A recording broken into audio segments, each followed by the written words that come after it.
think what I want to talk about is Tarisland. Tarisland, a game that I've jumped into. Koltrane recently jumped into the beta as well. And we kind of did a video on that. And it seems like we had both of us enjoy the game. A lot of fun. Just a reminder, Koltrane, how's your experience been? Have you played much since we've kind of gotten going on WoW? Have you had a chance to jump back in? I know for a little while you were going kind of hard on Tarisland. Tarisland has been absolutely amazing. They've added some new stuff. They've added some pay to win, and I've never been happier. It's been fantastic. So it's been great. I am running up that credit Always card positive. bill like you wouldn't believe. The wife is furious. It's been great. Did they really do that? Yes. So No. this is what happened, and I'll try to put some footage over. No, you're right. So the big deal with Tarisland, they even came out with all this marketing info. This is going to be the non-pay to win. Like, this is the first sentence that is on their website, non-pay to win MMO. And so from the beginning, they're saying, you just play the game, you get the loot, you get the gear, you do the dungeons, you do the raids. It's going to be great. And so everybody's like, this is awesome. This is exactly what we wanted. We can't wait.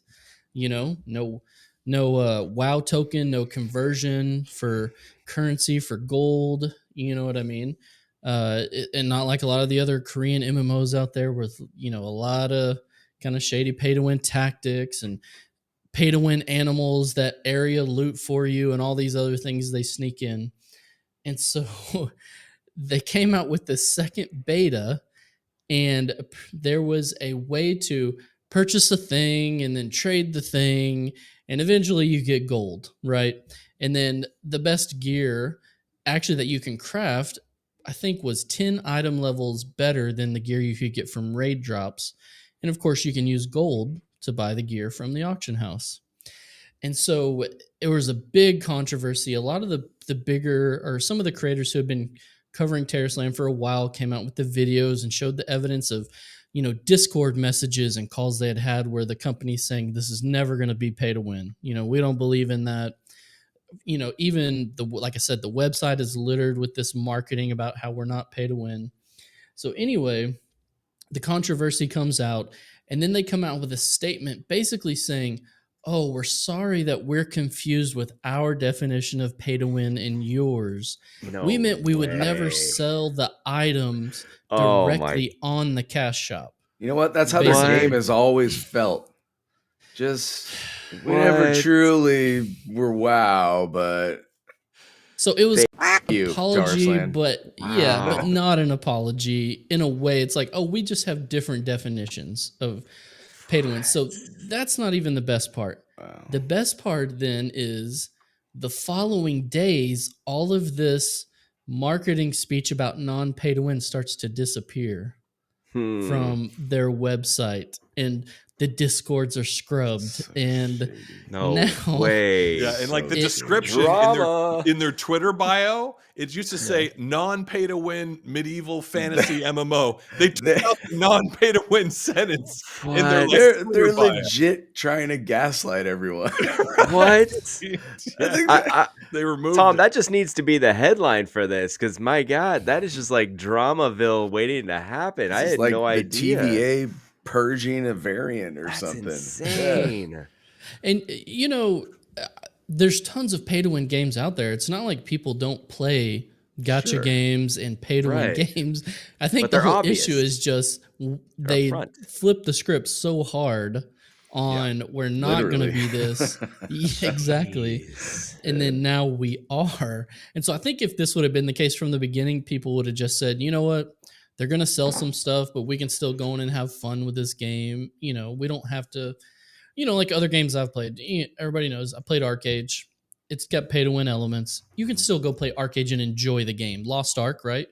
I mean, you guys played Lost Ark a lot. It's obviously has the catch up mechanics and pay to win mechanics, but it's still a game that you can enjoy, right? So I don't think that's the issue with Tarisland, is that they're now pay to win. It's just that, hey, we thought it was going to be one thing, and now this is not what it is. You know what I mean?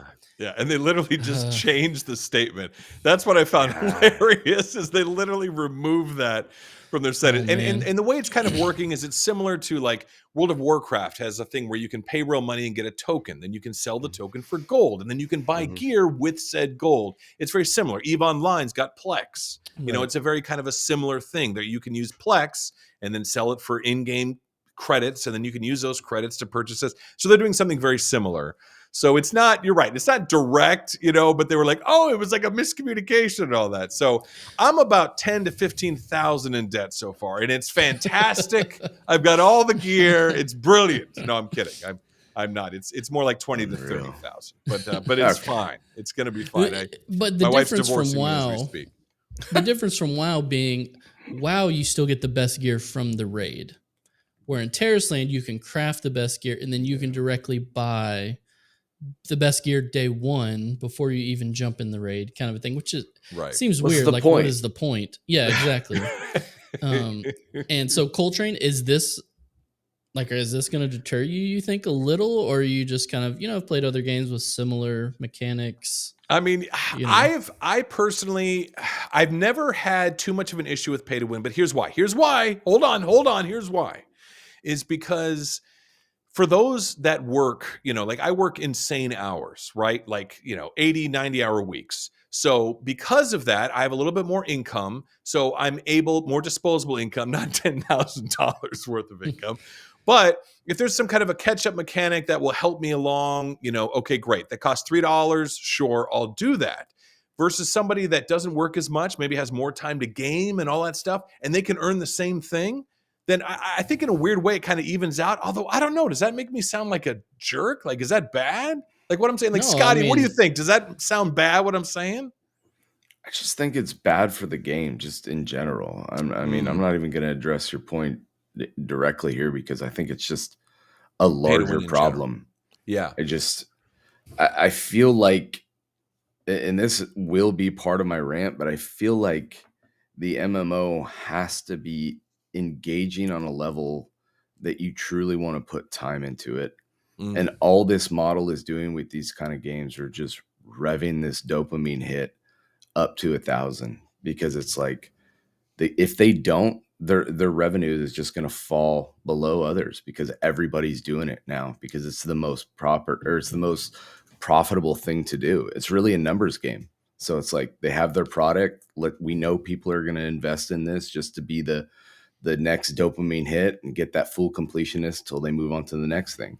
The quicker they do it, the faster they spend money, or they're able to spend money. Well, it's true. So it's just a larger problem in general. Diablo Immortal was a massive success for Blizzard. I mean, that thing was ridiculously successful from a like money making standpoint. Yeah, not a player experience. Exactly. Right. Exactly. Yeah. And also there was a developer was talking about it, previously worked at Blizzard. He said that more money was purchased in the Sparkle Pony in the Blizzard store for $15. They made more money off that in like a week than all of StarCraft 2 Wings of Liberty combined. You know what I mean? Which is insane. It's just microtransactions. Now, Tarisland is not a sub, right? It's a free-to-play MMO, right? So that's the question. How are they gonna? They need to drive income. Like there was a great letter from Yoshi P talking about Final Fantasy 14. The reason they're doing the subscriber stuff, the reason they're doing it is that they can guarantee pay for their devs. They can project how much money they will make, and through that they can continue going. If you're a free-to-play game, how do you project? How do you project your businesses, your finances? How many devs you can hire? How many you have to fire? If you have an up month, a down month. But that's what I'm saying. That's just the nature of the race that they're trying to run in. The old model was good for the game experience. This new model is good for profits, but not great for the game experience long term. Well, used to, a great game was made, and they're like, if we make it a great game, people will play it. Now, the game is made around the monetization model. Right. They start at a different spot. And so it does, in my opinion, it is going to cheapen the experience somewhat. Correct. There's just no way around it. And to your point, Scott, Koltrane, about how do you predict, I think Guild Wars 2 has finally got there.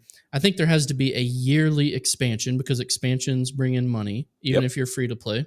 So there needs to be a box cost for expansions, and you need to have yearly content in a cosmetic cash shop so that people know when they're going to be spending money, when things are coming in. So I think that's the model for a yearly free to play game. But I mean, all the plebs and broke boys, like, just screw them. You can't afford it. Just it is what it is. That's terrible, though, dude. That's so terrible. Get a job. Get a job. Get No, your money up. That's crazy. No, you're right. Like, when you cheddar. word it that way, that sounds. I mean, that's horrible. That's not how it's supposed to be.